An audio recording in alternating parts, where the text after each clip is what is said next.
Of the annual school meeting, excuse me, known as the deliberative session to order at 7 p.m. on Friday, February 10th, 2023, in the high school caf at 295 Mammoth Road. If you would all please silence your cell phones and stand for the presentation of colors.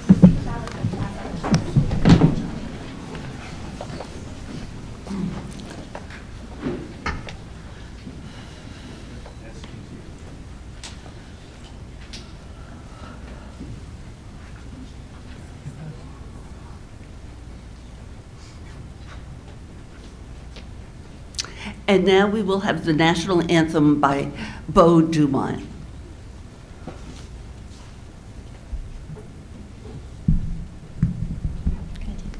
Yes.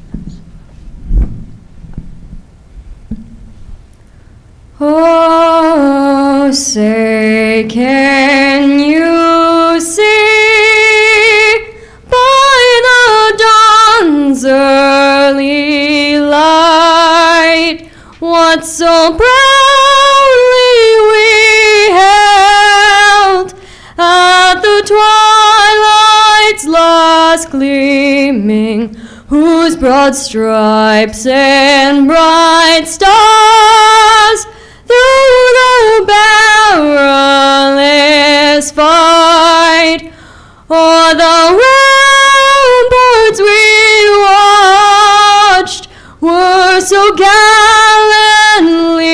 streaming, and the rockets were clear, the bombs bursting in air gave proof through the night that our flag was still there. Oh, say does that star-spangled banner yet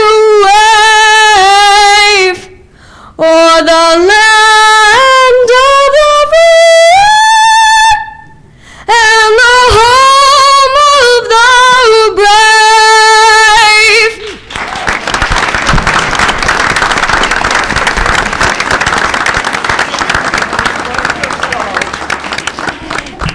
Now remain standing, and the school district clerk, Carrie Stanley, will lead us in the pledge.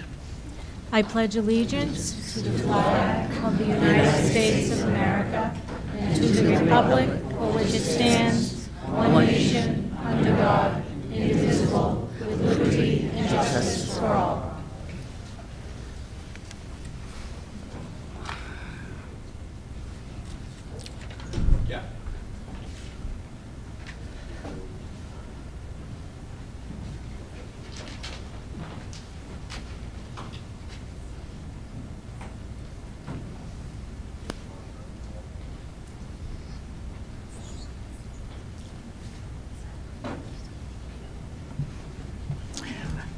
Now we will have a moment of silence in memory of the two Londonderry residents who passed away during the school year, beginning with Patty Downing, who was a paraprofessional at Moose Hill School, and Corinne Murphy, an English teacher at the high school. Let us also remember our first responders and all who serve or have served to protect us and our rights to participate. You may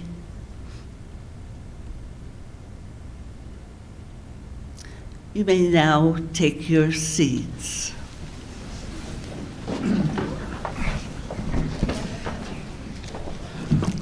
Please take a look around for the nearest exit. If there is an emergency, follow the direction of the police and fire personnel at this meeting.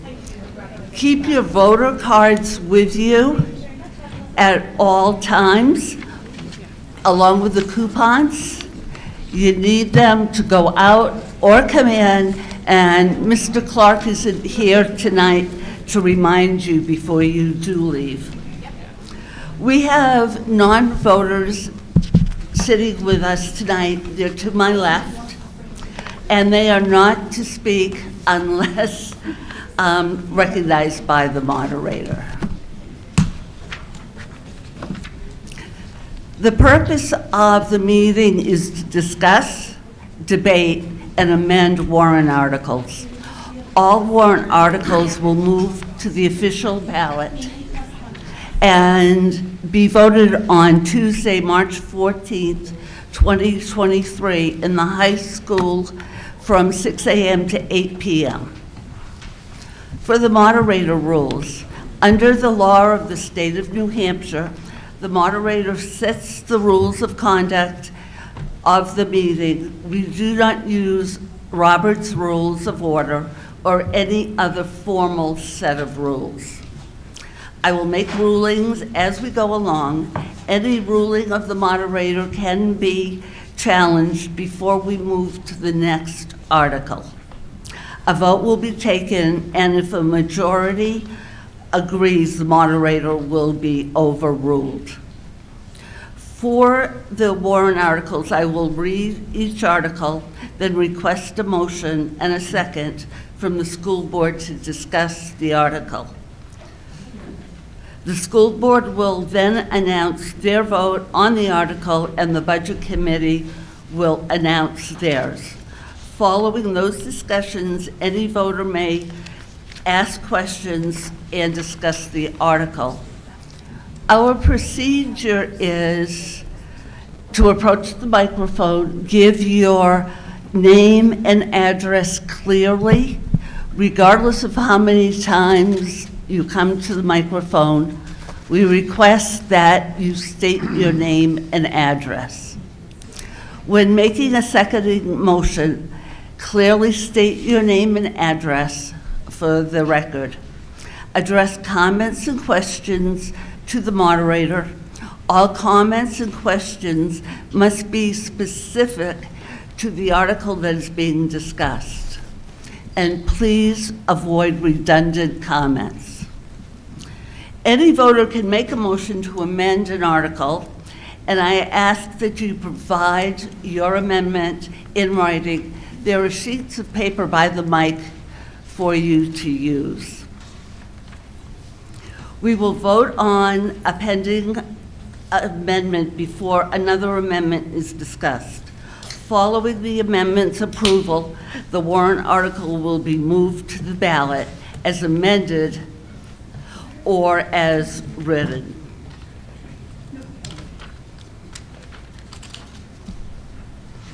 A point of order is if you have a question about the process or a procedural objection, stand and say point of order. Right now, I'm going to introduce the head table. To my left, to my right is Rob Palmer, assistant moderator. And then we have, to my left, starting with Shane Archibald, the associate member of the law firm.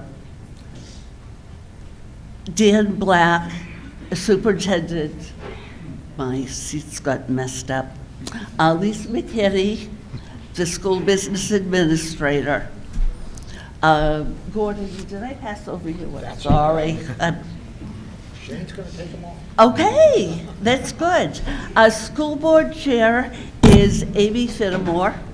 School board member Amanda Butcher, Kevin Gray, Sarah Laughlin, Bob Slater, and Kerry Stanley, the school district clerk.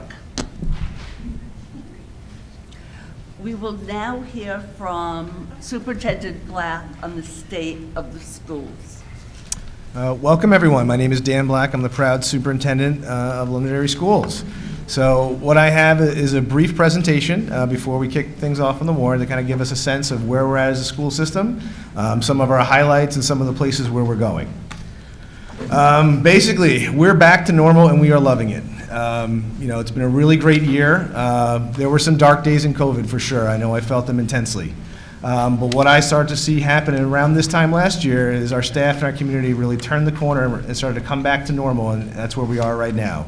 But school's a very busy place. Every single one of our teachers knows just how long those days are, and our principals and our cafeteria workers and our janitors. There's a lot of work that goes into taking care of the more than 4,100 kids we have, and we all work very hard at it. You know, and the way I see Londonderry is it's really two things. We have a very strong academic program that makes sure our kids are career and college ready, but we also make sure they're well-rounded. We want to make sure they have a great co-curricular program to learn outside the classroom as well. And one of our mottos is we giving wings to children's dreams.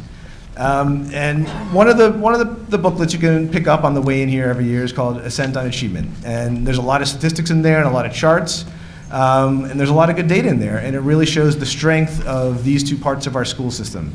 How strong our academic program is, but how rich and deep our co-curricular program is as well. Here are just a few statistics. So any year, what you're going to find from us is 85 to 90% of our graduates have been accepted into a 2 or 4 year degree program by the time they graduate. That's a very, very strong place to be, and that's usually 13 years of hard work from kindergarten to 12th grade to get them there. And we're very happy about what all of our schools do together to get there. You'll also see in that book that nearly 700 students last year either took an advanced placement class or a Running Start class. Those are the classes that get them prepared for college, allow them to earn credit for college, and really make sure they're ready for that next step. And what you also see in that booklet is, you know, we're consistently above state and national averages on some of our internal tests like iReady, or some of the national tests like the PSAT and the SAT. But, you know, one thing that really makes us tick is we always want to get better. We have a wonderful staff. They work very, very hard, and they're always focusing on improvement. So one thing that's really started to galvanize us over the last couple of years is this portrait of a graduate, that picture I have. We want to make sure that our kids are communicators and collaborators. They can problem solve. They're engaged citizens, and they're really self-directed. These are some of the cornerstones of what we're trying to galvanize our work in as a curriculum for, and to get better at and serve all of our students in our community a lot better. And this vision, you know, is being carried out K to 12. We're working really hard on it. And we're very proud of the work there, and we're proud of our future work. And the point of it is to make sure our school system is even more challenging for all of our students. And we're pushing really hard in this direction, and I think there's a lot of good benefits we're starting to see as a school system, which hopefully we can share in future years. The other thing we need to kind of know about our school system is what our elementary schools have been doing. For many years now, they've been working hard to kind of change how we teach math, and they've done Herculean work there. I'm very proud of them. What we've started to do this year is really think about literacy, and that pretty picture you see up there is it's the simplest explanation of the science of reading. So what we've been doing as a school system is we've delved into the neuroscience of the last 20 years that explains how the brain learns how to read. And what we're trying to do is make sure that every single one of our K through 5 teachers understands this, can put this into motion in their classrooms, and can really make our literacy scores and our literacy program even stronger in future years. Right now, we have about 80% of our elementary teachers either in training to learn the science of reading or will take the training soon. So we have a very strong staff, a very committed staff, and I'm really excited about where our elementary schools are going in the future years to improve what we're doing in literacy. You know, and another main area we're working on is culture.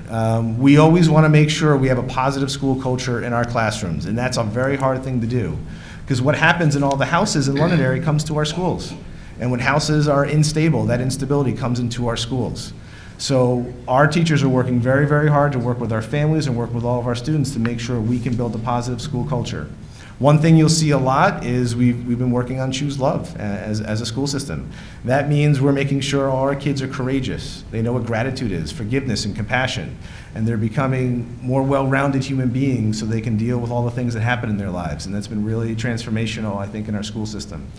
The other picture up here is someone called Polly Bath. Polly Bath is a nationally recognized classroom management and expert, and she's been working with our schools this year. She's doing a lot of work to help us make sure we're more consistent in what we do, and I think both those forces together are making sure we have a positive school culture, and it's getting even stronger day by day by day.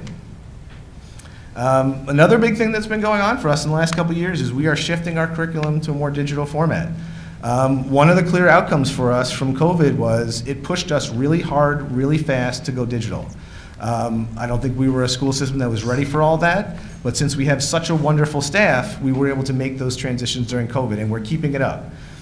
So next year, our high school will actually be one-to-one for every single student from 9 to 12. We took 3 years to get there. What we basically did was we turned over the old stationary computer labs, and we made sure that every student could have a mobile device along with our staff. That was a big project over the last couple of years. We want to thank the Londonderry voters for supporting that.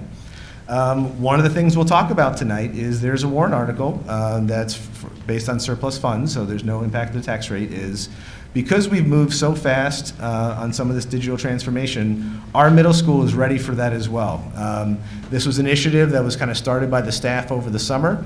They did an excellent job working with the administration and with the school board and the C3 committee to make a really strong argument.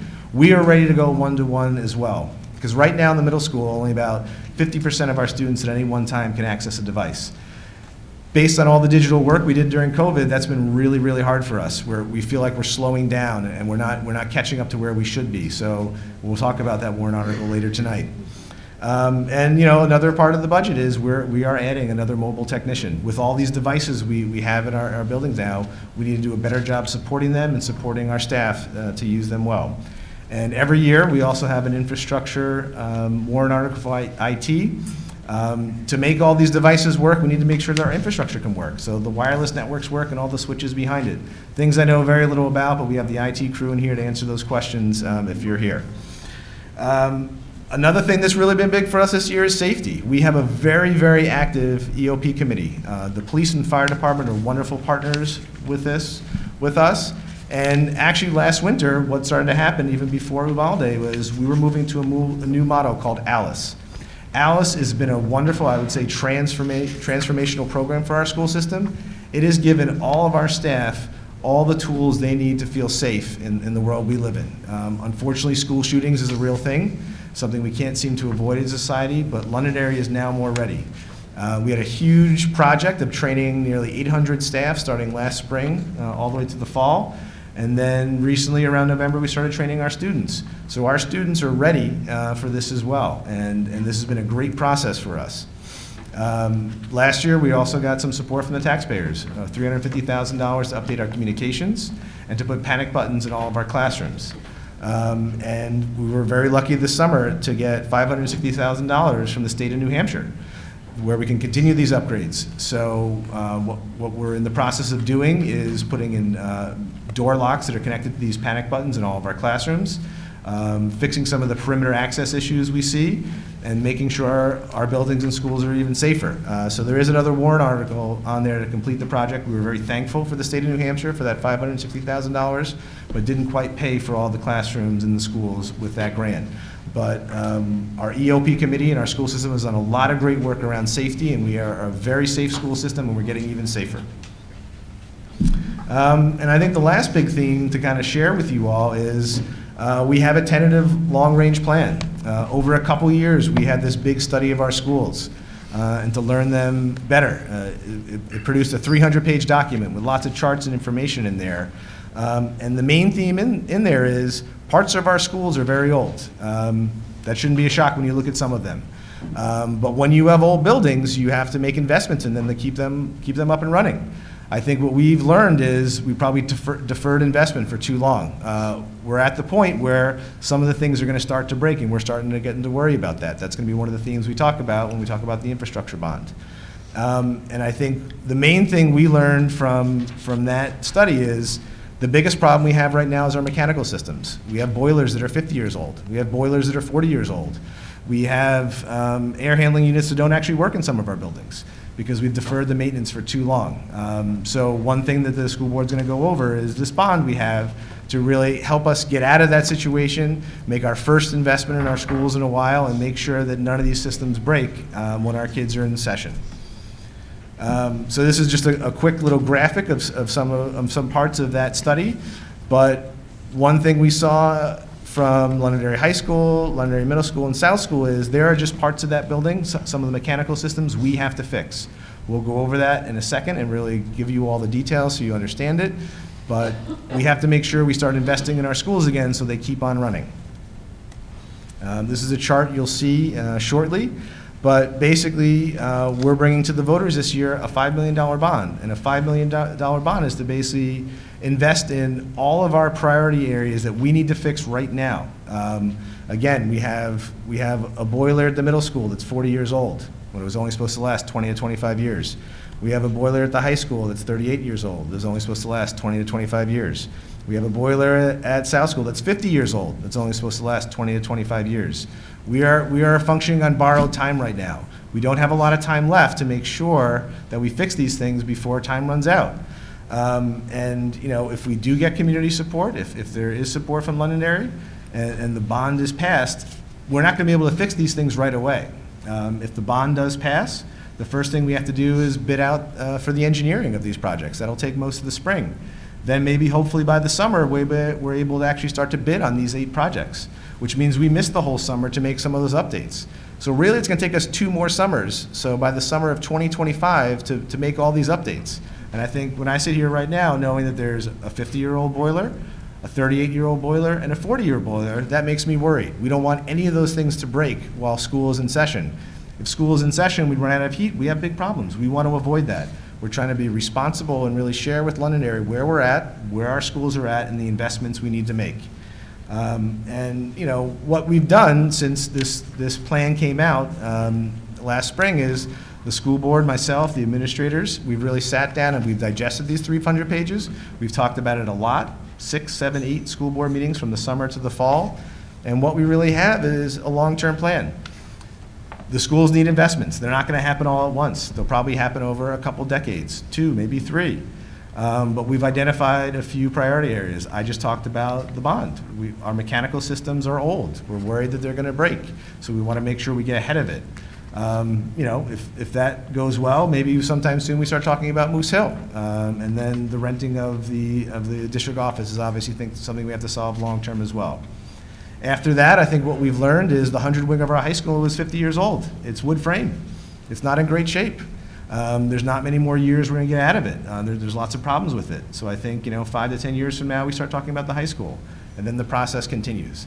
This is just a tentative plan of what the school boards kind of land on over 6 to 8 months of really talking about that and doing a lot of due diligence on our part and understanding where we're at with the system. But that's where we are as a school. We're back to normal. We're loving it. We're continuing to focus on our academic program and make sure our kids have a great co-curricular program as well.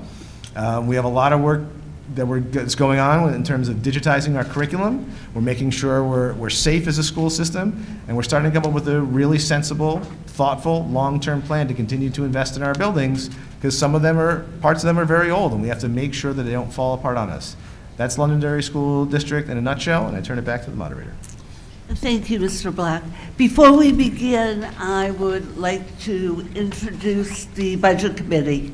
We have Chairman Steve Bro, Vice Chair Jennifer Kenny, Committee Member Patrick Cassidy, Ron Dunn, Jonathan Kipp, Tim Seichman, and Lynn Wiles.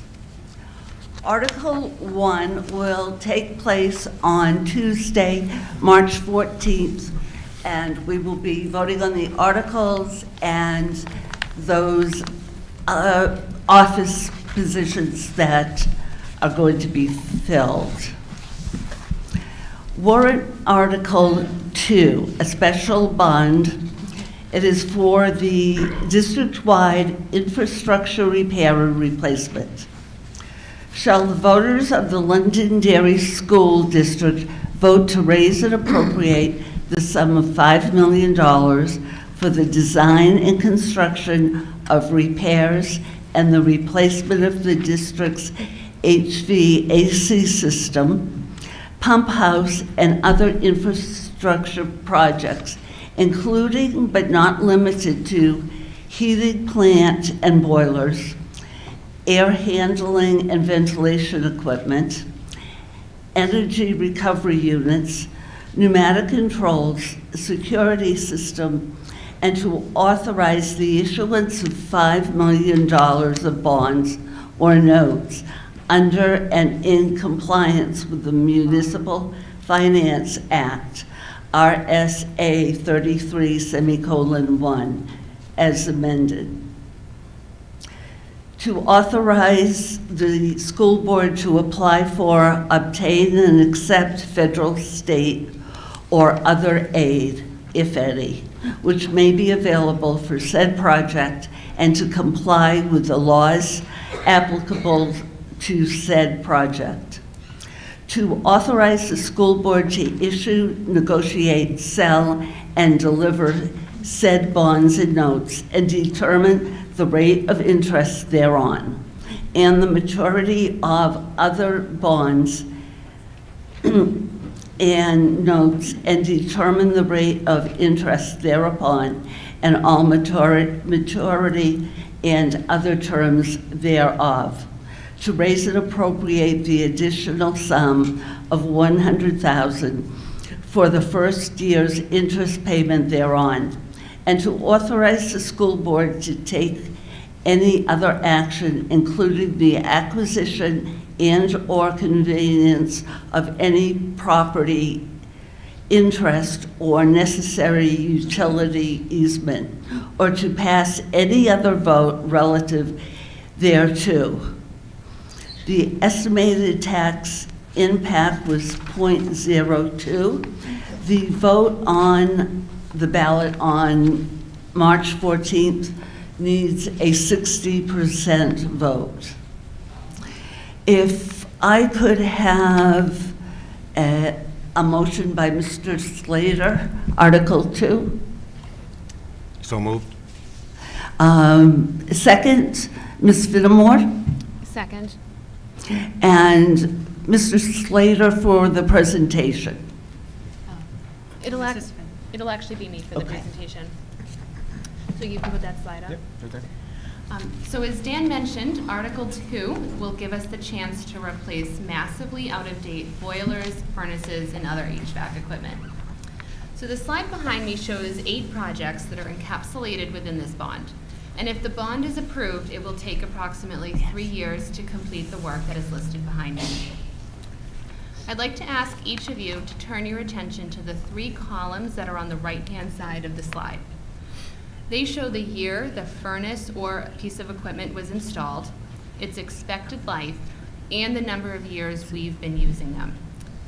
These units had an expected life of either 15 to 20 years or 20 to 25 years, depending on the type of equipment. And in all instances, they've been used far beyond their expected life, to more than double their expected life, especially the pneumatics at the high school, which were expected to last for 20 years and are now 50 years old, as well as the South School heating plant, which was expected to last 20 to 25 years and is also now 50 years old. I want to put this another way for a minute. Anyone who is in this room who is younger than 50, we have 2 heating systems in our schools that are older than you. And if you're younger than 38, all of the systems that I have listed behind me have been in our schools longer than you have been alive. We are proposing to put this on the ballot because these pieces of equipment need to be updated, certainly, but also because the lead times are so long. If the voters approve this bond, we will first go through a bidding process for the engineering designs. Then we will start to bid for these projects, hopefully by the summer. Some of these projects will try to get started during the next school year, but most will actually be done during the summers of 2024 and the summer of 2025. Knowing we have up to 3 summers to get these projects completed, we need to gain the support of voters now so that we can get ahead of them breaking. Before I wrap up and the moderator opens the floor to questions, one last thing I want to highlight is that this article requires 60% of the vote to pass. This means if the article fails, and a boiler or a furnace or another piece of HVAC equipment fails in our school in the meantime, we will not have the money to purchase a new one. We know that every parent wants their child attending a school that has heat, and we'd ask you to support this, this article. Thank you. Budget Committee, Mr. Bro? Votes 7 yes. Thank you. Any discussion? Seeing none, Article 2? Okay.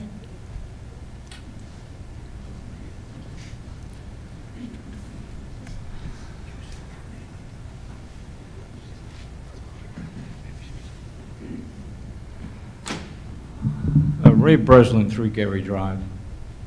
I've listened to this, and a lot of this is really important to get done. I have to wonder why it's been put off this long. A lot of this is way overdue, okay? And now we're being hit with this all at once. This is going to fail unless we spend the money for it. Well, looks like we're going to have to spend the money for it. The question is how much? I see a bunch of figures here, and who come up with these figures? Were these sent out for bid?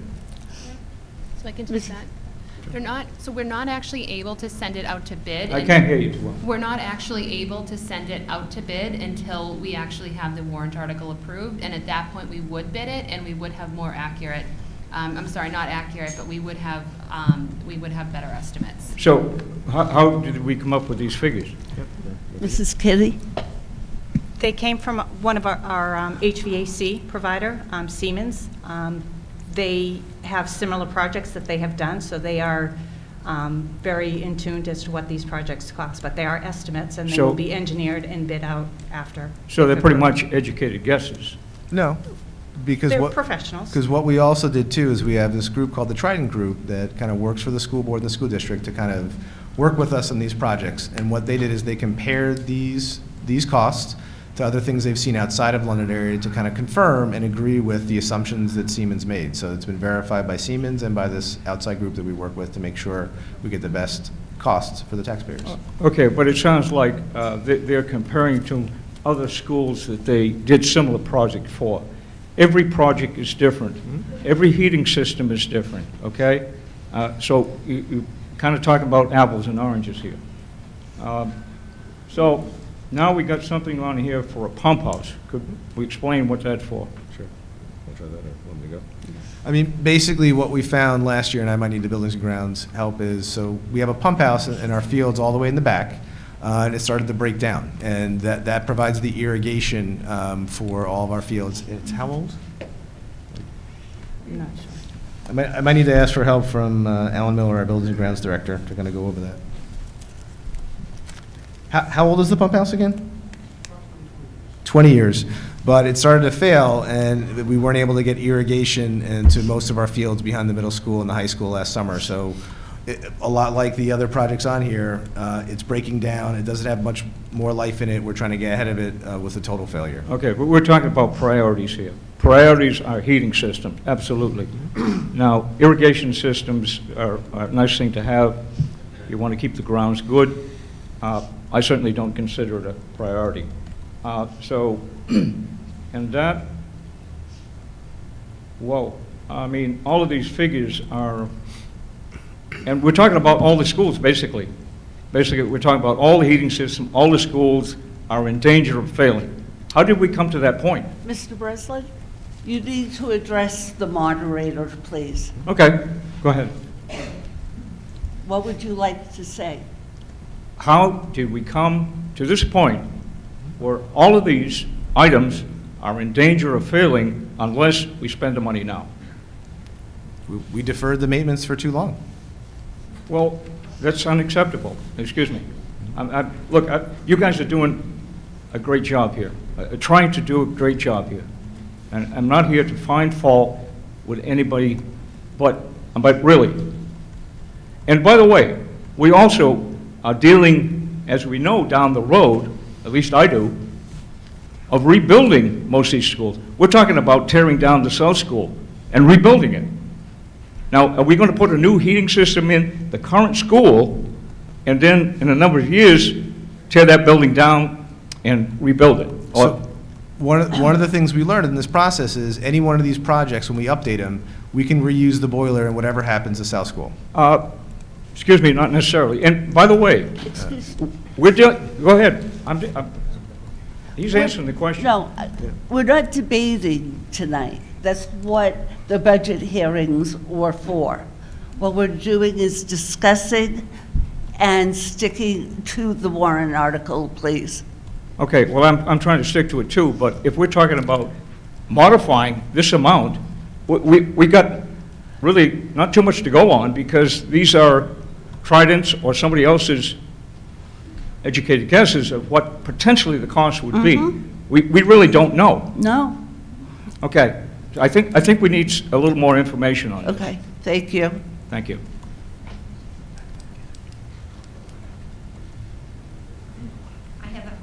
Christine Perez, 5 Wesley Drive. I have an amendment I'll address later. You've heard this from me before. I'm actually... What is your address, please? I said 5 Wesley Drive. Thank you. I am amazed that we have equipment that is between 13 and 30 years past its life expectancy. You've heard that from me before.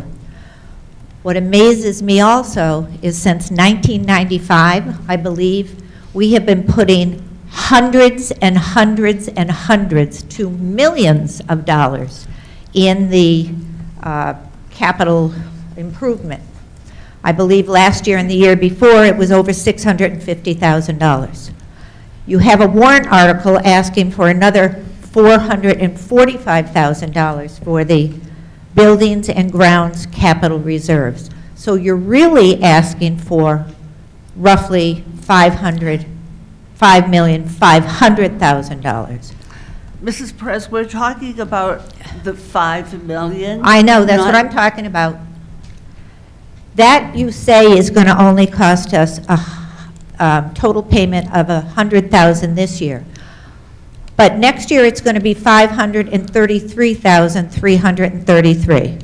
The year after that, $520,000, $506,667. Over the next 15 years, we're going to be paying each year between $346,667.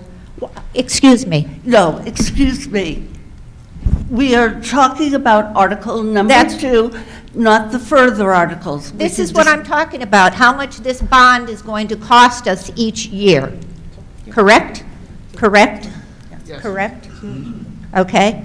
So over the next 15 years, this bond is going to cost us between $356,667 and $533,333 each year. And you keep saying, well, what happens if we don't have this? What happens if the bond does not pass? I brought this to you at a budget hearing. If it doesn't pass, you're not going to put the kids out of school. You're going to find the money somewhere if it doesn't pass, if the middle school's heating pump goes down. Again, you have the money in your unfunded balance to do something, a couple of those this year. I granted you used to always give that money back to the town. It's not done anymore. I do not think you are going to pass a bond. You are not going to be able to pass a bond in this town. I have an amendment to reduce the bond to 0.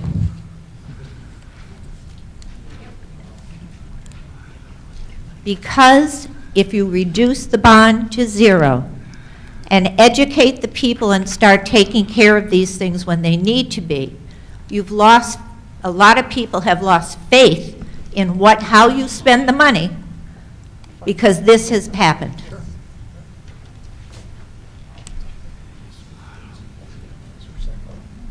Do I have a second on the amendment to reduce? Do I have a second on the motion which is on the floor? The amendment that is on the floor, please. Excuse me, the second is listed on the amendment. I would like her to stand, please. Second. Thank you. Discussion? Madam Moderator? Yes.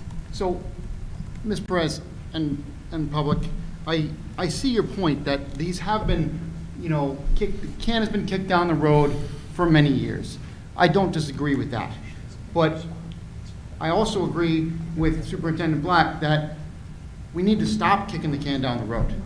We want to fix these things before they're a problem. Should it have gotten here? No, it shouldn't have gotten here. I 100% agree with both Ms. Perez and Mr. Breslin.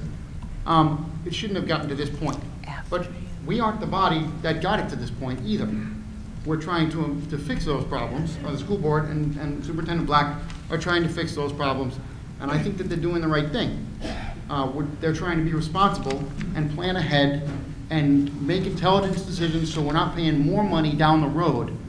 We'd rather pay, hopefully, what is a reasonable amount now, the best price we can get now, rather than do this as an emergency. Thank you. You suggest, Ms. Perez, that we take this out of the unfunded balance. The unfunded balance is nowhere near the amounts we need to do this, correct? It's $1 million. The unfunded balance is $1 million. That's not enough to do all of this work, and all of it is important. If we try and piecemeal it out over the next decade, we're going to run into trouble.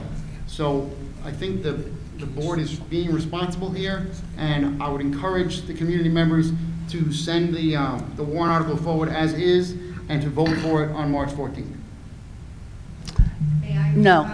respond? No, we're not debating. You spoke directly to me. I can't th- respond to you. You spoke directly to me. That's right. You can do outside the room at the corner store, but you're not going to debate it right now. Mrs. Carson?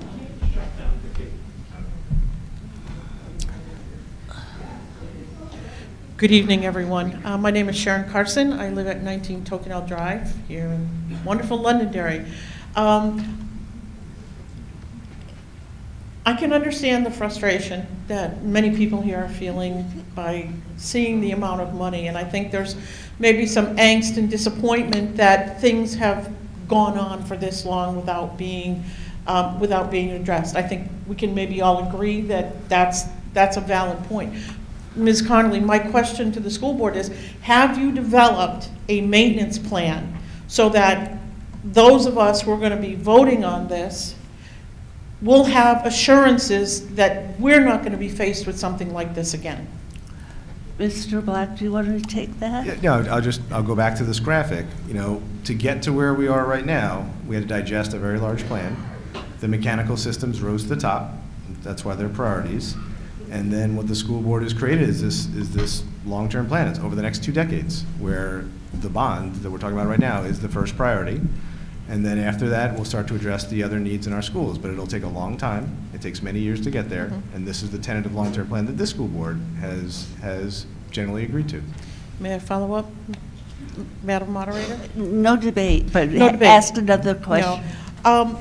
Just a suggestion, perhaps, that you take this and really flesh it out for the people of this community so they know going forward just exactly what the maintenance plan is going to look like, and perhaps be able to plan for those types of expenses, because we're talking about our taxes going up. So it's just a suggestion. We've got a great local paper. Please use that, write some articles, and really educate the people of the town about what you're really doing. Thank you very much.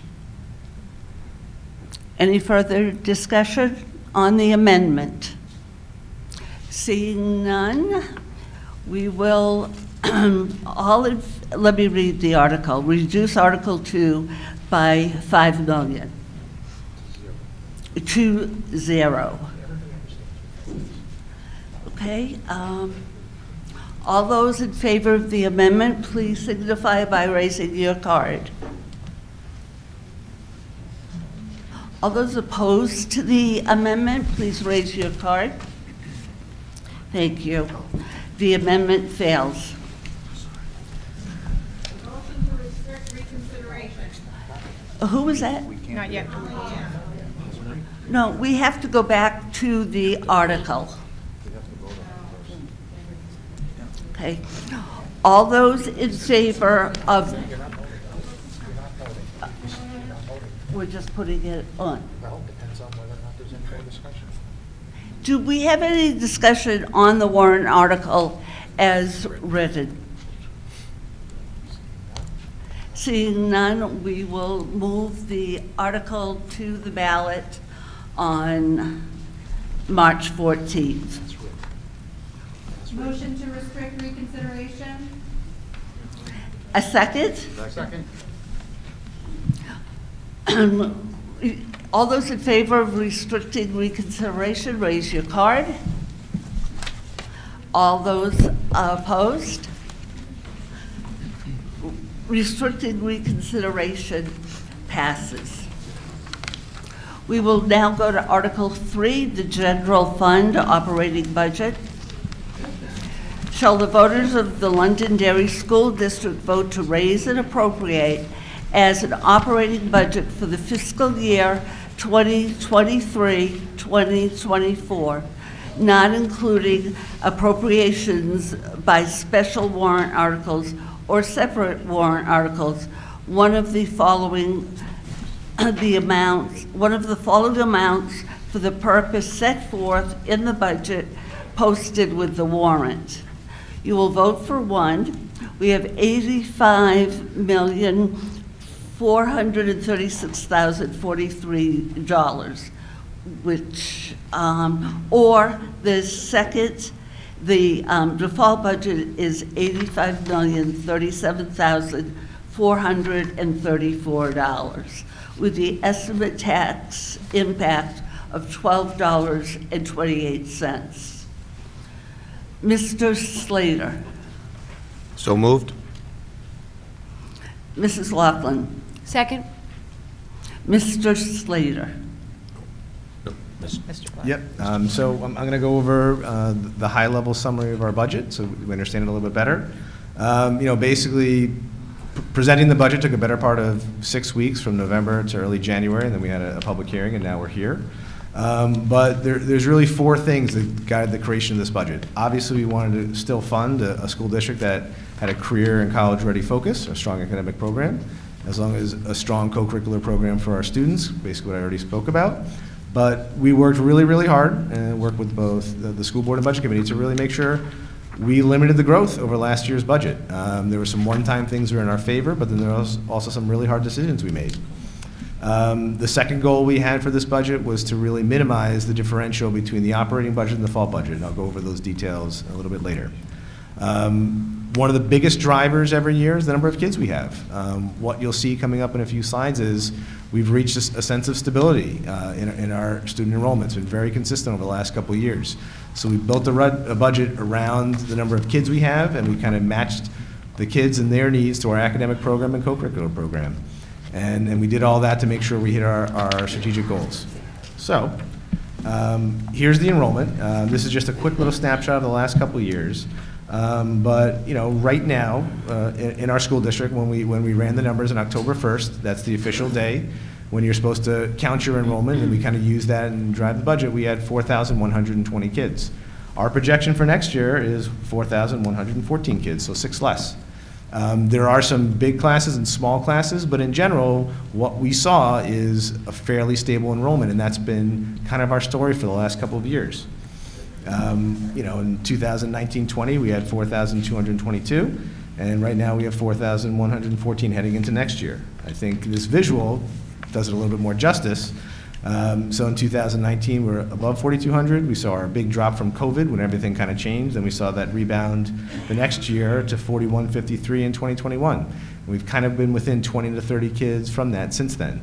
So we're seeing a lot of stability. If you were here for some of the budget sessions, generally what drives our numbers is we get around 260 kids join us in kindergarten.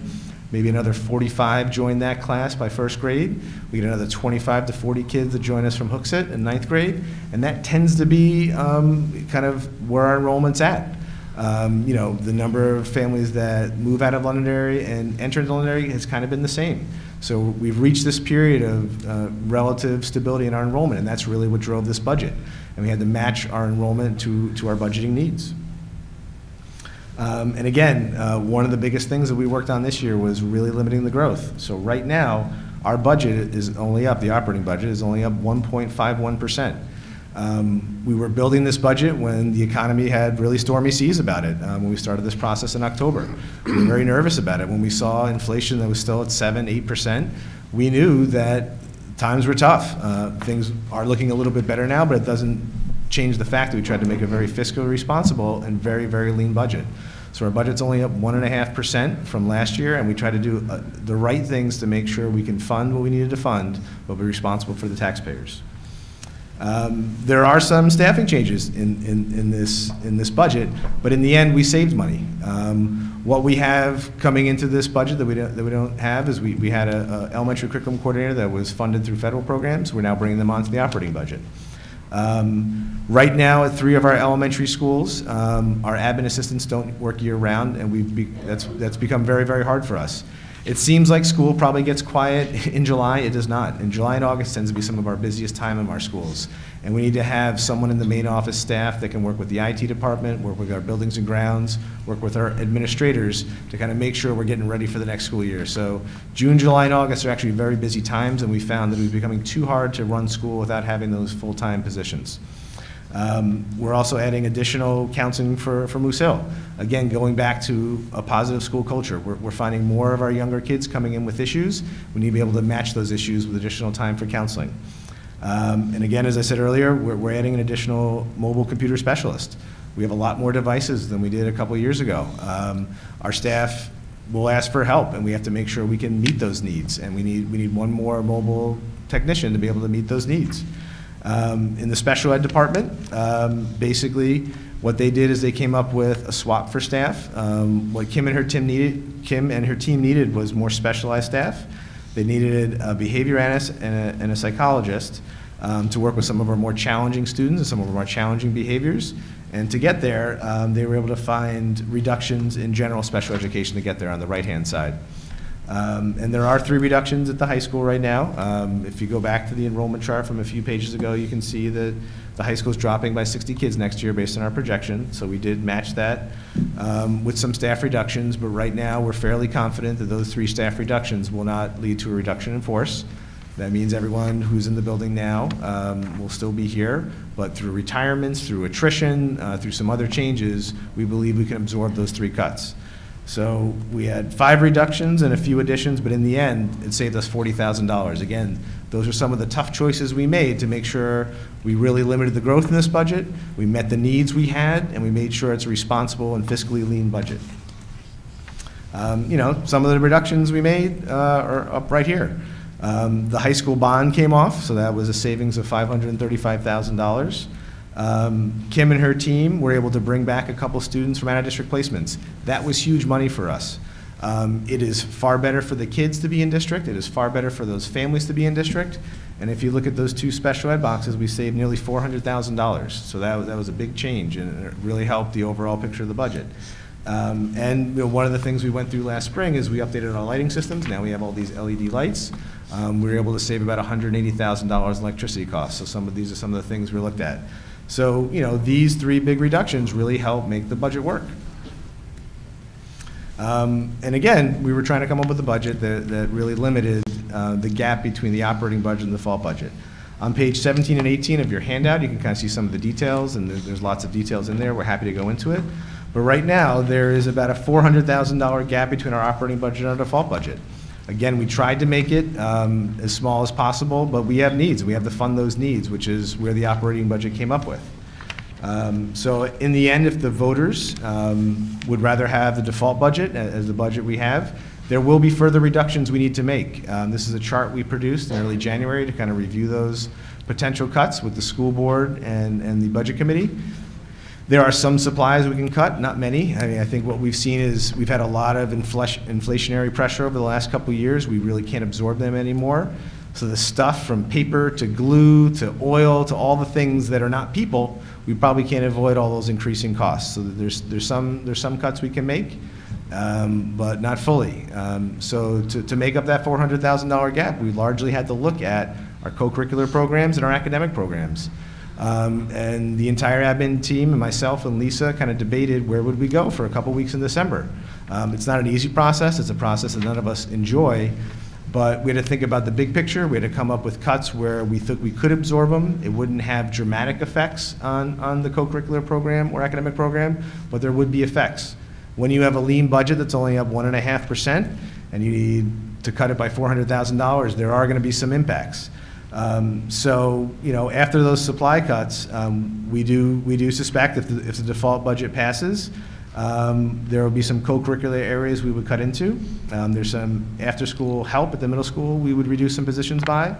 We would reduce the M teams for next year. And there are some co-curricular programs in the high school and middle school with low enrollment we would reduce as well. That saved us some money, but not enough to get to $400,000. We did have to cut 3 more staff. So potentially, if that default budget does pass, we would need to reduce additional staff in the elementary level, in the middle school level, and the high school level. And those cuts would come in our academic program. They would have an impact. It's not an impact we look forward to, but we would find the ways to really lessen it to the kids and to the academic program. And finally, the last cut we would have to make is we're shifting one of our district-wide programs from South School to North School. North School is the most stressed for space right after Moose Hill. We actually don't have the room to really move a program, but there's lots of reasons why we're moving that program. We spent a lot of time in October and November reviewing that with the school board. But if the default budget passes, we will not be able to afford the excellent temporary classroom we have planned for North School. That's about $74,000. So if you total up those 12 cuts, that would make up the difference between the operating budget and the default budget. And just so if you kind of look at both those budgets, the operating budget's $85,436,043. Default budget's $85,037,434. The tax rate is up 14 cents for the operating budget and 6 cents for the default budget. That would be 1.11% growth on the tax rate from last year on the operating budget and 0.48% growth for the default budget.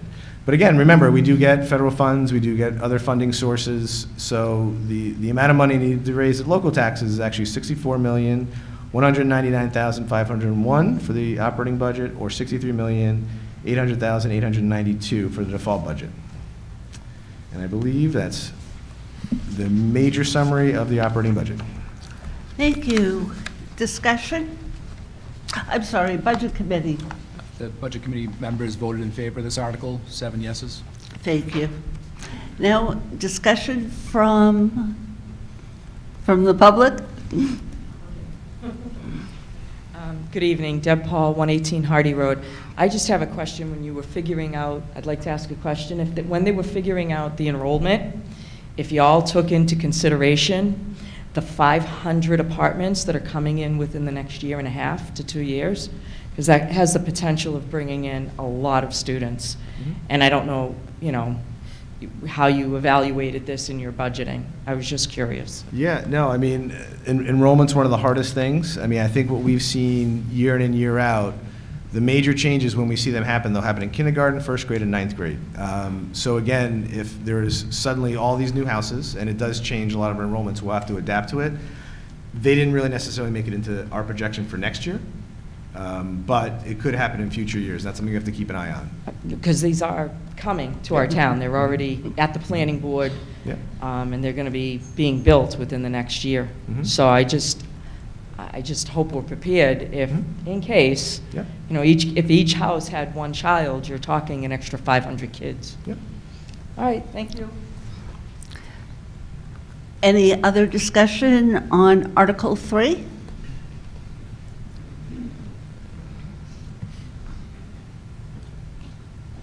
Hi, Ken Samoset, Foucher Road. I just wanted to make a little clarification on that last budget item. That excellent classroom is a temporary container that's going up to the North School. So that might impact the way people want to vote, knowing that that is going to take the music class out of the North School and put them in that container for the benefit of 7 students. That's the only reason. So for clarification for people who are voting, that might have an impact. Thank you. Mr. Black? Amy wanted to say something. Could I? Ms. Fittlewood? Thank you so much. So I do just want to say for the temporary classroom, is my mic on? For the temporary classroom, we have two right now at Moose Hill. I have a child who's in 2nd grade at North and attended Moose Hill and was actually in one of those portables, and I had the chance to tour it. I thought it was incredibly nice. It had a door to the outside. He would come into the door after recess and he would say, "I'm outside and I go through the portal and now I'm in my classroom." And it was just it was cute because he was 5, but it was just very nice. It's very nice. It's not anything that anything, so when we think of a container, or we think of, it's incredibly nice. We have photos of our, of the portable classrooms at Moose Hill. We would expect it to be equitable, not only in space, but in design. And it is, I think it's a really great solution. Thank you. Any other discussion?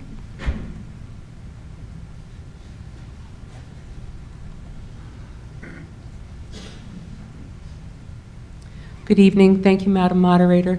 I'd like to know from your name and I'm address, sorry. My please. name is Nancy Hendricks, and my address is 14 King John Drive, Londonderry. And I'd like to ask the board, well, first of all, I'd say I appreciate a lean budget. I get that. What I'd like to know is, particularly with respect to enrollment, at the elementary level, sometimes we have bubbles that pop up in classes, and you may need to add another teacher. Is this budget so lean that you don't have funds if you need to add another faculty member at our elementary schools, but at any of our schools in particular? I would agree with that statement, yes. I beg your pardon? Yeah, we don't have the room to just add another teacher within this budget. Okay, so if there's a bubble in one of our elementary schools where we have 25 or 30 students in a classroom, then we wouldn't, in this particular budget, we would not have money to add an additional teacher. Yep. But we could potentially tap into our fund balance to deal with that if we had to. Okay, okay, thank you. Thank you. Any further discussion? Seeing none, Article 3 will be moved to the ballot. Motion to restrict reconsideration? Second. Second? Second. All those in favor of restricted reconsideration? Those opposed? Reconsideration, restricted reconsideration passes.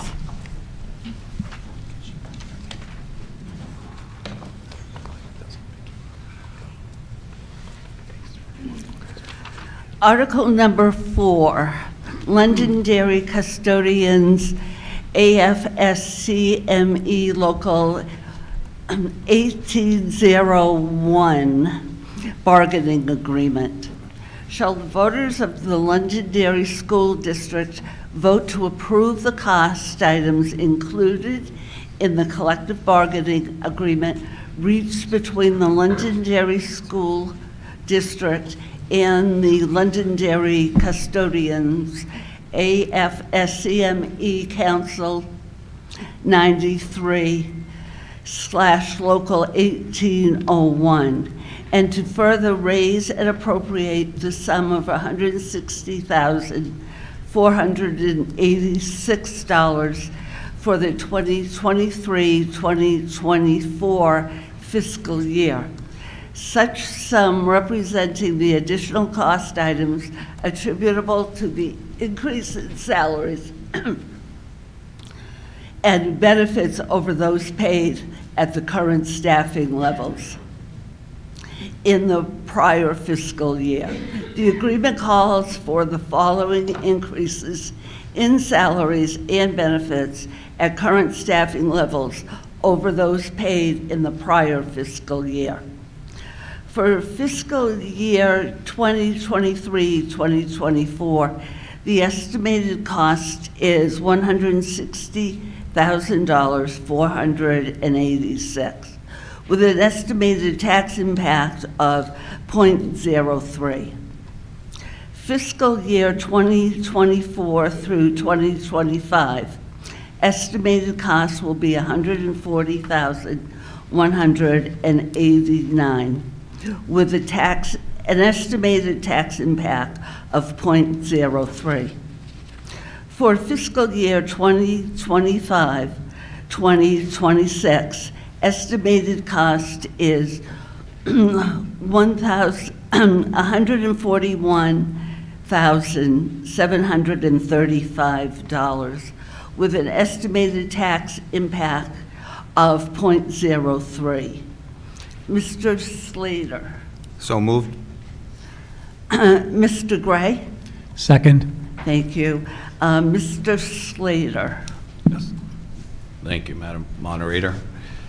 This proposed custodial collective bargaining agreement in Article 4 was put together by the negotiating team over several months of negotiation meetings. One of the major objectives was to look at making wage rates more competitive in today's job market, draw and retain more people to the positions of the Londonderry School District. I'll share with you, our custodial team pretty much does it all here in all of our buildings, approximately 677,000 square feet of buildings and approximately 50 to 75 acres of fields. Landscaping and field, playground maintenance, snow removal, day-to-day maintenance and cleaning of our buildings, repairs, various systems and maintenance, electrical, light, HVAC, safety work, painting, assembly and deliveries, moves and future planning. Empties classrooms in the summers to paint rooms, but as you can see, they do it all here. And as what's come out tonight with our master plan, our buildings are old. It takes that much more maintenance over the course of the year to maintain older buildings. So that's why our cost of maintenance. But these custodians, our in-house HVAC, in-house electrician, save our taxpayers thousands of dollars rather than outsourcing. The one good thing that came out of this as well is they were willing to take a higher co-payment on a new insurance plan to save the district money at the end of the negotiations.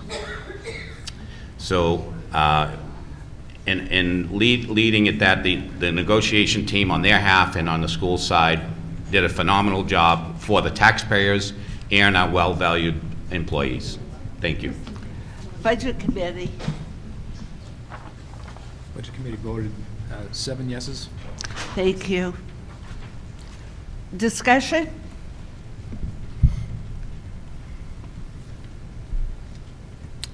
Seeing none, Article 4 is moved to the ballot.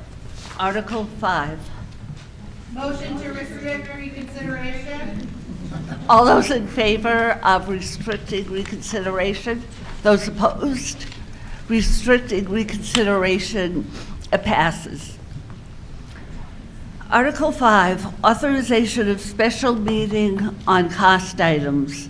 Shall the Londonderry School District, if Article 4 is defeated, authorizing the governing body to call one special meeting at its option to address Article 4 cost items only. Estimated tax impact is 0. And we'll have Mrs. Fenimore. So moved. Mrs. Butcher. Second. And Mr. Slater? Are we Yes.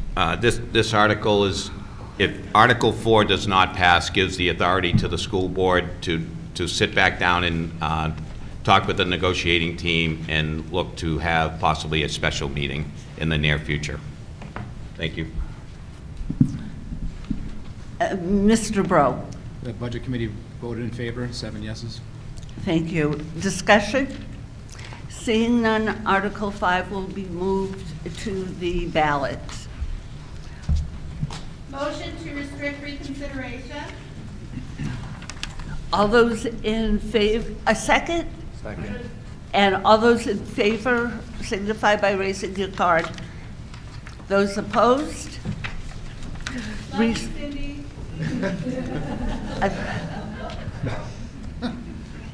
What did I mean? Restricting reconsideration passes. We move on to Article 6 with Mr. Parma. You have to read it.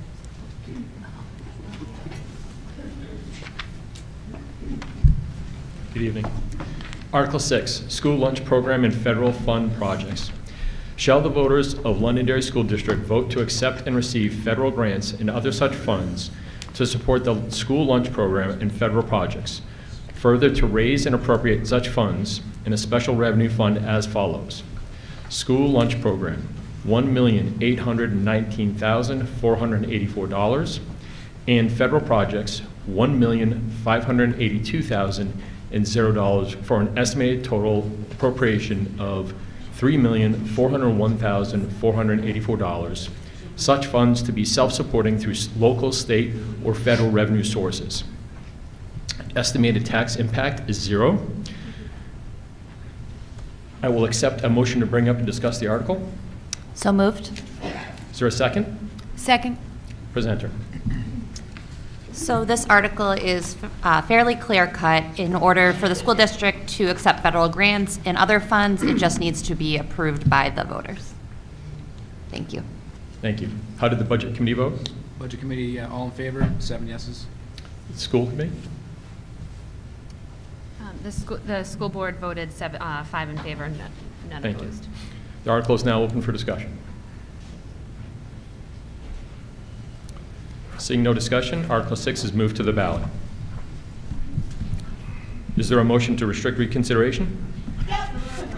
Is there a second? Thank you. The motion to restrict reconsideration passes.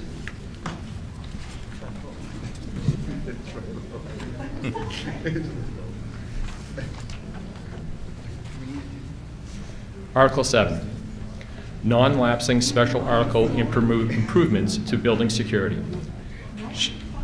Shall the voters of Londonderry School District vote to raise and appropriate the sum of $350,000 for the purpose of improving school-wide security systems district-wide? This will be a non-lapsing appropriation per RSA 32, ;7, Roman numeral 6, and will not lapse until the work is completed or June 30, 2027, whichever comes first. The estimated tax impact is 0.07 cents. I'll accept the motion to bring up and discuss the article. So moved. Is there a second? Second. And a discussion, or excuse me, overview. So this article is in relation to investing more security in our schools. Last year, we upgraded communication systems and installed panic buttons. Last summer, the district received a $560,000 SAFE grant award for safety upgrades from the state of New Hampshire to make further safety upgrades. With this money, we asked for funding on door alarms, updates to access controls on buildings, and automatic locks on doors when panic buttons go off. All of these align to our ALICE model. This funding will allow for automatic door locks at South School, Londonderry Middle School, and Londonderry High School, as well as the perimeter door alarms at the schools. The $560,000 grant we received did not cover the whole cost of the upgrades, so we are looking for support of this article so we can complete all the projects. Thank you. How did the school board vote? And the school board voted 5 in favor, 0 opposed. Budget Committee? Budget Committee voted in favor of this article, 7 yeses. Thank you. The article is now open for discussion.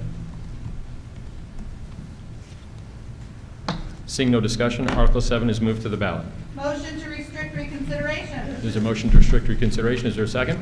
Second. Do you want to ask us if we're in favor? All in favor? All opposed? I think I'm going to invite Kristen up here next. Motion passes, or reconsideration passes.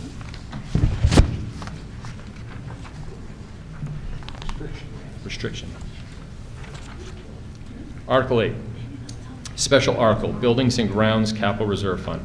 Shall the voters of the Londonderry School District vote to raise and appropriate the sum of $445,000 to be placed in the district-wide Buildings and Grounds Capital Reserve Fund established in March 2021 school district meeting for the purpose of the maintenance, construction, renovations, improvements, and related professional services to all buildings, grounds, fields, substructures, and infrastructure to the overall property of the Londonderry School District.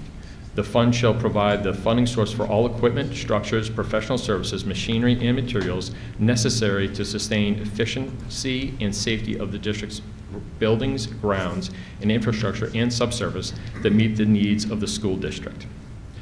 I will accept a motion to bring up and discuss the article. So moved. Is there a second? Second. And the presenter.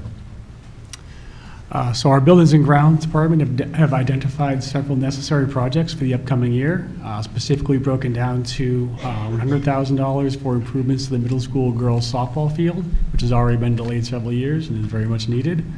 $130,000 for South School roof repairs, which was identified as an urgent need to prevent an emergency situation as we had at Matthew Thornton not too long ago. $15,000 for general crack sealing and line striping, and then $200,000 for paving the high school parking lot, This is to be earmarked for next year. It's currently, the lot is currently cracking and has drainage issues, but after consideration, the work could be held off on for one more year. This would allow the ability to spread the total payments for it, or to spread the cost of it over 2 years, also with a chance to find more favorable market conditions, specifically around materials. Thank you. How did the school board vote? 5-0. Budget committee? Budget committee voted in favor, 7 yeses. Thank you. Article is now open for discussion.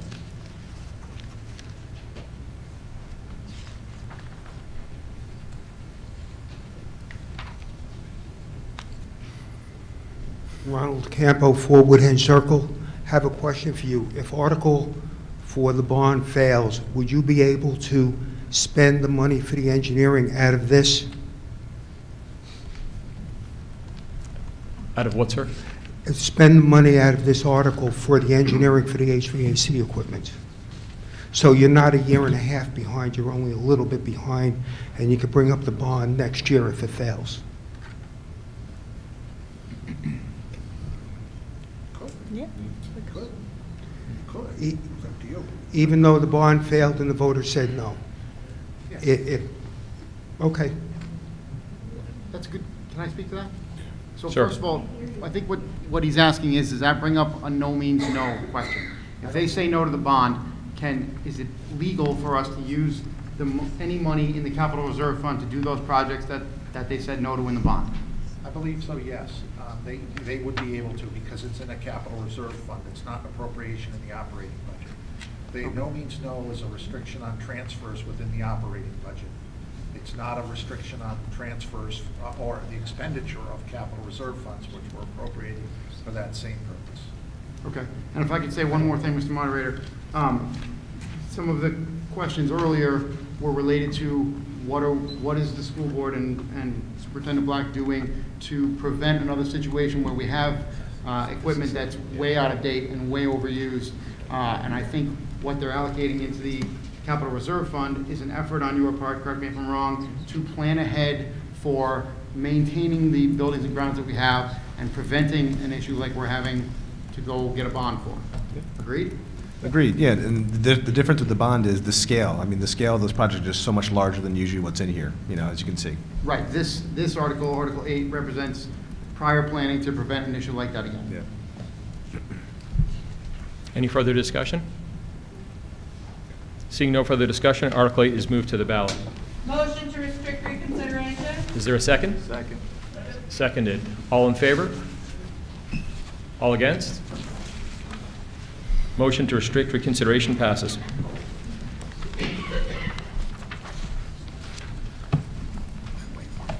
Article 9, Special Article, District Technology Network Infrastructure Capital Reserve Fund. Shall the voters of the Londonderry School District vote to raise and appropriate the sum of $125,000 to be placed in the School District Technology Network Infrastructure Capital Reserve Fund established in March 2019 school district meeting to provide funds for equipment and services for the school district network infrastructure such as, but not limited to, routers, wiring, switches, access points, wireless network improvements, or other equipment, software, or service that is necessary for maintenance, improvement, performance, or management of the district's network. Estimated tax impact is 0.02. I'll accept a motion to bring up and discuss the article. So moved. Is there a second? Second. And the presenter, please. The purpose of this warrant article is to add $125,000 for this year to the reserve fund. We generally request to add to this reserve fund each year to allow us to have the money available for technology infrastructure purchases, such as different types of networking equipment. The reason this is important is because we want to avoid large expenditures and have funds available for planned updates and improvements. The IT team is small but mighty. They are not in a student-facing role, but their work impacts our children every day and impacts each of us as parents and community members. They work to provide appropriate data security that helps to protect personal information. On a day-to-day level, they maintain all of our computers, including the computers and devices we use in the classroom as one-to-one devices. They also maintain our parent portals, provide training to staff and assist with maintaining Aspen and Google Classroom.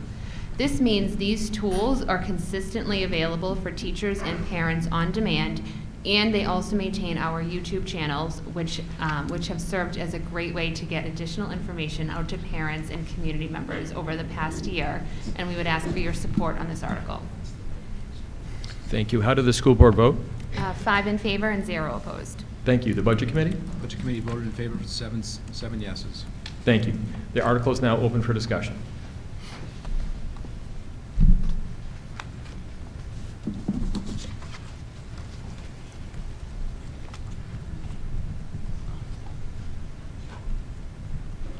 Christine Perez, 5 Wesley Drive. I think it's great that you're going to get tablets for all the kids, or whatever you call Chromebooks for the kids.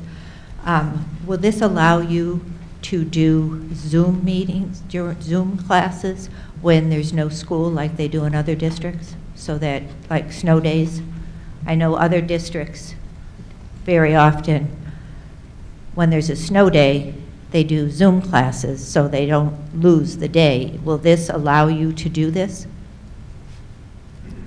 You know, this is the infrastructure for the schools, not homes. No, the kids are, you're getting tablets. Is this the one where you're getting the tablets? Oh, No, that's a different one. I'm at the wrong one, Yep. sorry. Try Next different time. one. Any other discussion? Seeing none, Article 9 is moved to the ballot. Motion to restrict reconsideration. Is there a second? Second. All in favor? All opposed? Motion to restrict reconsideration passes.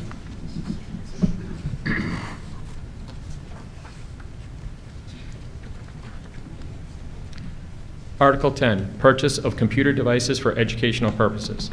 Shall the Londonderry School District vote to raise and appropriate up to the sum of $250,000 for the purchase and distribution of individual computer devices for students, with this sum to come from the June 30, 2023 fund balance available for transfer on July 1st, 2023, and no amount to be raised by additional taxation? This appropriation will expand our program, which provides computer devices to students for the purpose of providing 21st century learning opportunities to all students and to enhance their education.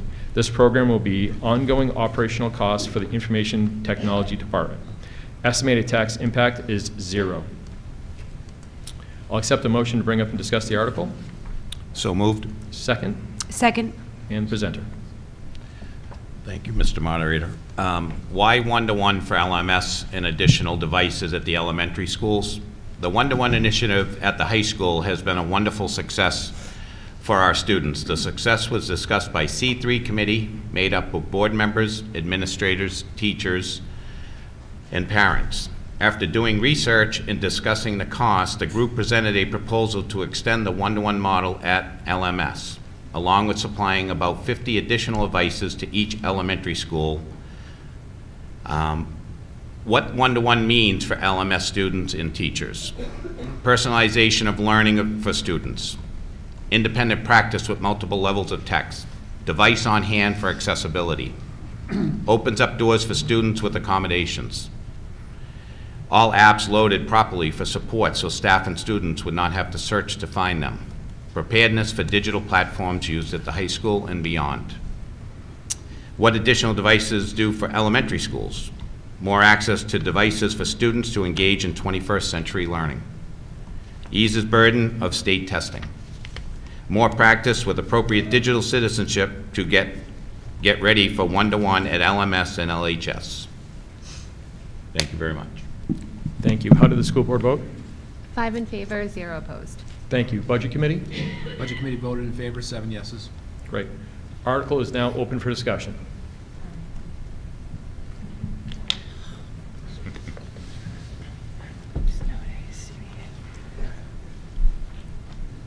Christine Perez, 5 Wesley Drive. I apologize. Is this going to entitle all the children in the Londonderry School District to have Chromebooks? No, so it's only for the middle school, and then there would be 50 more for the elementaries, but there would not be enough for all the elementary schools to have one. I think this is something that this district is way behind on. I know on WMUR, when I see the little no school. I see lots that say remote learning, remote learning, remote learning. This is something that is specifically for the children. And I have seen it work in other towns, and I was really surprised to learn that this was not something that was supplied for the children. We see lots of things for buildings, for staff, for benefits, for books. This is for the children. I really would like to see you consider to find a way that every child in the Londonderry School District has a Chromebook that they take home, they do homework with, they charge it overnight, and they bring it back, and that they don't miss school because they can do remote learning. Is there any other discussion? Seeing no further discussion, Article 10 is moved to the ballot. Motion to restrict reconsideration. And is there a second? All in favor? All opposed? Motion to restrict reconsideration passes.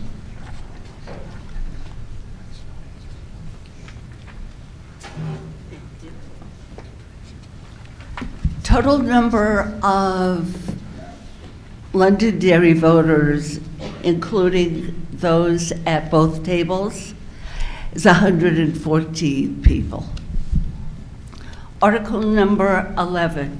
Shall the voters of the Londonderry School District vote to raise and appropriate up to the sum of $80,000 to be placed in the School District Equipment Capital Reserve Fund established in 2013 for the purpose of funding the acquisition of minor ongoing equipment and tools, such as but not limited to classroom furniture, technology, furniture, equipment and tools. I'm sorry, let's do that. Shall the voters of the Londonderry School District vote to raise and appropriate up to the sum of $80,000 to be placed in the School District Equipment Capital Reserve Fund, established in 2013, for the purpose of funding the acquisition of minor ongoing equipment and tools, such as but not limited to classroom furniture, technology, furniture, building maintenance equipment, and tools used in the school district, with this sum to come from the June 30, 2023 fund balance, available for transfer on July 1, 2023, and no amount to be raised by additional taxation. The estimated tax impact is 0. Mrs. Finnemore? The school board voted 5 in favor and 0 opposed. Thank you. Could I have a motion to to discuss the article? So moved. Second? A second. And Mrs. Finnemore? It will actually be Amanda Butcher. So as mentioned, this article will allow the school district to utilize money from the Equipment Capital Reserve Fund to replace or purchase necessary items such as desks, chairs, tables, musical instruments, and the equipment and tools required for building maintenance. Thank you. Mr. Bro? Budget Committee voted in favor of this article, 7 yeses. Thank you. Any discussion? Seeing none, Article 11 is moved to the ballot. Motion to restrict reconsideration. Is there a second? All those in favor of restricting reconsideration, raise your card. Those opposed, restricting reconsideration passes.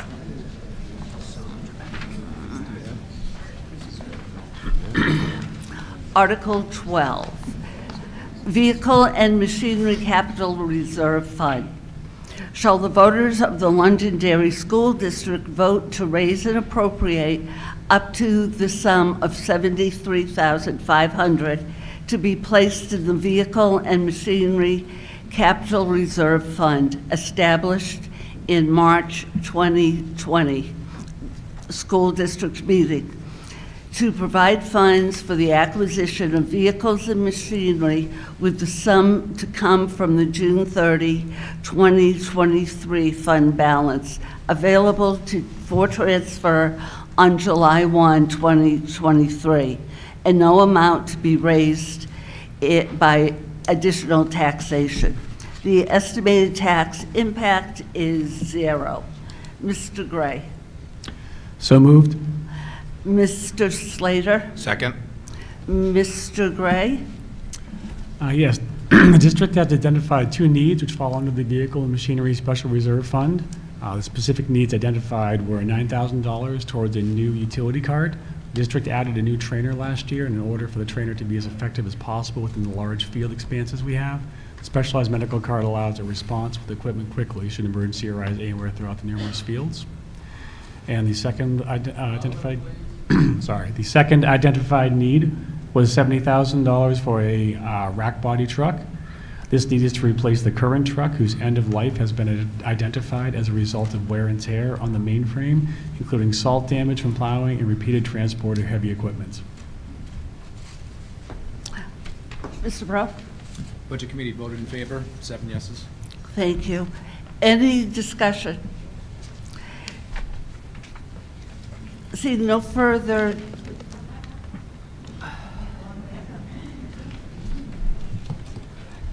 Christine Perez, 5 Wesley Drive. I just wonder why the school district isn't considered leasing vehicles like the town leases its fire trucks and its police cars and everything. It certainly would be at a lesser cost than $70,000 to buy one, and we have a Ford dealership right here in town. And maybe the extra money that you saved could have gone for more Chromebooks for the kids. The other thing is, do you have any idea how much money will be left over at the end of the school year? I'll be doing that quarterly report next week, Next week? on the 14th at the school board meeting. At the school board meeting on the 14th? Okay. I'll do the second quarter report. Okay, thank you. Any further discussion? Seeing none, Article 12 is moved to the ballot. Motion. Second? All those in favor of restricted reconsideration? Opposed? Restricted reconsideration passes. Thank you all for attending. Make sure. Motion to adjourn. Second? Second. All those in favor of adjourning? All those opposed? And be sure that you and your neighbors vote on March 14th.